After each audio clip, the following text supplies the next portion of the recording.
WeTrainKC Podcast. We're live here from Kansas City Athlete Training. There's classes going on, so if you hear noises in the background, coaches talking to kids or bells and whistles, it's live action here going on in our training facility. And one of the things we're trying to do with this podcast is bring to light the people who make and help the kids here and giving them a voice because they're really the foundation of what we're trying to do, and that's our instructors. And tonight we're lucky enough to have our lead defensive line instructor with us, Coach John Williams. Coach John Williams grew up, he went to high school at Bishop Kelley in Oklahoma, and then ended up receiving a scholarship to play D1 football at the University of Oklahoma, where he was a defensive lineman. And he's able to come here and help the kids and does a tremendous job every Wednesday night leading our defensive line class. And so I'm honored to have him here. Coach John wanted to bring you aboard and give you allow the people to hear a little bit about why you're so passionate about defensive line, kind of what you look for with the defensive line class and what your goals are, and just to share a little bit about yourself. So thanks, Coach. I enjoy it. Obviously, kind of started off just watching my kids play, and then eventually got the opportunity to come out and coach. It's fun to watch, especially these young guys, learn the technique, learn the game of football, and kind of see that development. So this is fun because we've got guys that are, second graders through high school guys, so different levels. But you start off kind of seeing the beginning, teaching them how to get in a stance, how to use their hands, all the way up to where you're teaching them more advanced moves, pass rush moves, and how to get off run blocks. And so it's fun to watch that growth from when they're little to when they're big. And so that's kind of the thing that I enjoy about Wednesday nights, is just getting to work with these young guys. So one of the things I know, since mine and your day, the college recruiting game has changed completely. Okay, more and more now, coaches are coming and watching these kids practice. They're watching them in the weight room. So recruiting is completely different. And I know we're just coming off where today we celebrated the Kansas City Chiefs parade. And all these young guys see Chris Jones and Frank Clark dominating at the Super Bowl. So they want to be those next guys. So what is the emphasis to try to help and reel them in? What it can be important so they could be the next one of those guys playing on TV. So, the biggest thing that I try to stress with these guys, especially on defense, is they've got to be athletes. And, traditionally, even when we played, it was just you're the big guy, go play defensive line, and it's not that way anymore. These guys have got to be able to run, they've got to be able to bend, and so that's what we try to work with them here. It starts before the class through speed and agility, and then we try to carry that over to actual football moves. But like all those guys you see, they're not big and slow guys, they're athletes. They're athletes, hard to scoop. And I see as some of the defensive linemen are doing drills now, utilizing their core, hand strength, and a lot of that is addressed really. You're going to struggle until you really get in and maybe do some speed and agility work on that. So on this, I see you and our other defensive line coach, Coach Ian Williams, who played at a high level, actually had a pro tryout, bring a lot of knowledge. And you guys have been doing some really cool things technique-wise with these kids. On that, do you just continually try to learn new drills to bring down? Because I know it's a lot different on what's being taught from when you and I played. Right. So yeah, it's obviously borrowing from people that you see doing drills that are successful, and then some of it honestly is just we kind of try stuff with these guys and see what works and modify it. And again, that's what's fun about this group, is it's such a wide range of a skill set. So again, we've got second, third, fourth graders, and we've got guys in high school, and a lot of them are doing the same drills. So what makes it work for all of them, where it's beneficial. And then obviously with the two of us, we can split off and divide those groups up. Absolutely. And one of the biggest followings is our defensive line class. And I know everybody wants to play defense. They want to hear their name announced. They want to make tackles. And one of the things I always try to emphasize to the kids when they come in here, listen, if you're a defensive lineman, you still got to be agile enough to tackle the running backs. And if you don't have a shot, if you're struggling to even get out of your stance, you're not going to be catching those high level guys. And that goes back to my experience. I was a defensive line coach when I coached at Oak Park High School years ago, and so I try to just learn from you still with what we're trying to instill in these kids. But one of the other things that's important to me as the facility director here at Kansas City Athlete Training is bringing people that have walked the walk to talk the talk, okay?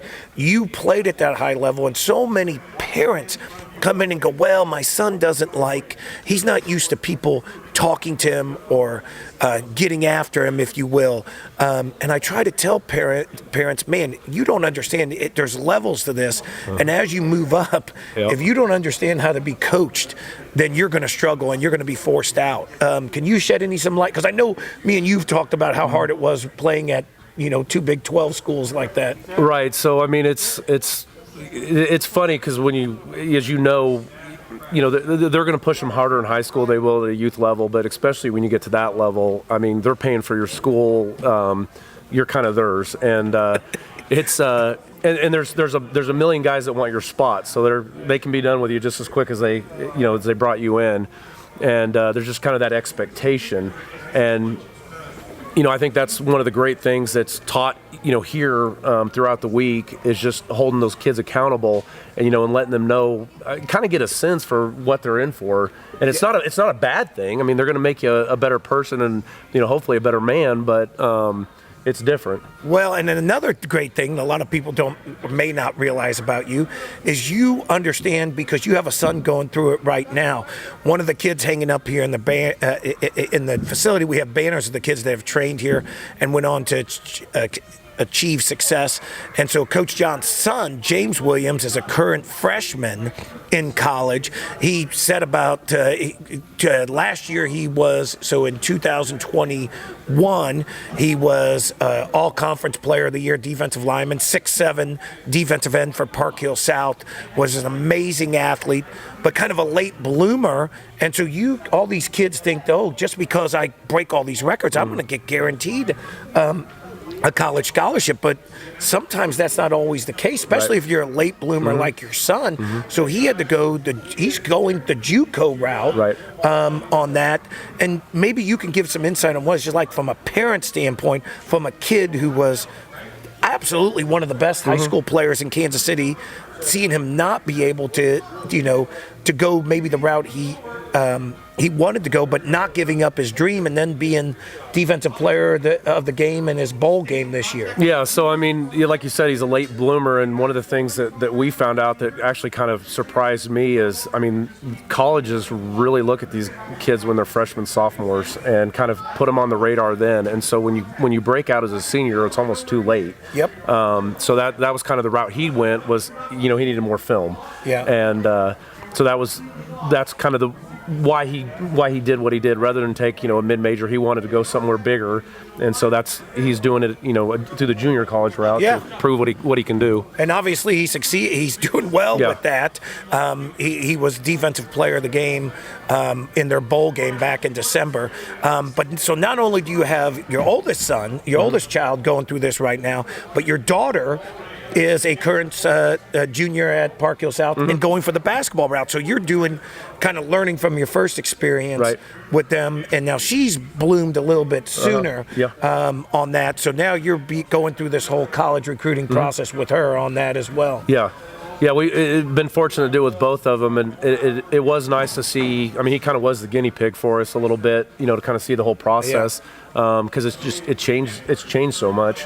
But it really is. I think the biggest thing is that kind of early development. And again, like I keep saying, putting tape out there. Well, and I know your daughter Reagan is a standout at Park Hill South girls basketball team, but she does a lot of training outside of basketball, right? Yeah. And I know James would come here as he got older and trained.